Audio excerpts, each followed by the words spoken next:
ఒక్క ప్రసంగం, వరుస కేసులు, అరెస్ట్, సోషల్ మీడియా మొత్తం ఒకే చర్చ. కానీ అసలు ప్రశ్న అది కాదు.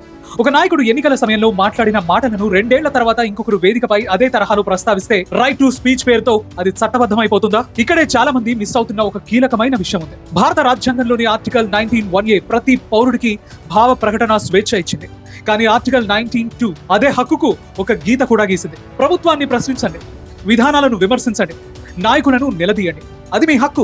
కానీ వ్యక్తిగత దూషణలు, ద్వేషాన్ని రెచ్చగొట్టే భాష, హింసను ప్రేరేపించే వ్యాఖ్యలు, వాటిని ఫ్రీడమ్ ఆఫ్ స్పీచ్ అని చెప్పి సమర్థించలేం. మరొక ముఖ్యమైన విషయం, అప్పుడు ఆయన మాట్లాడారు కాబట్టి ఇప్పుడు నేను అలాగే మాట్లాడొచ్చు అనే వాదనకు చట్టంలో ఆటోమేటిక్ రక్షణ ఉండదు. పవన్ కళ్యాణ్ అయినా, జగన్ అయినా, చంద్రబాబు అయినా, రావణ్ అయినా చట్టం ముందు వ్యక్తులు కాదు, చర్యలే పరిశీలనకు వస్తాయి. గుర్తుంచుకోండి, ప్రజాస్వామ్యంలో గెలవాల్సింది అరుపులతో కాదు, రాజ్యాంగంతో. మీ అభిప్రాయం ఏంటి? ఫ్రీడమ్ ఆఫ్ స్పీచ్ కి అంటే భావ ప్రకటన స్వేచ్ఛకు హద్దులు ఉండాలా, లేక పూర్తి స్వేచ్ఛ ఉండాలా? కామెంట్లో మీ అభిప్రాయం చెప్పండి.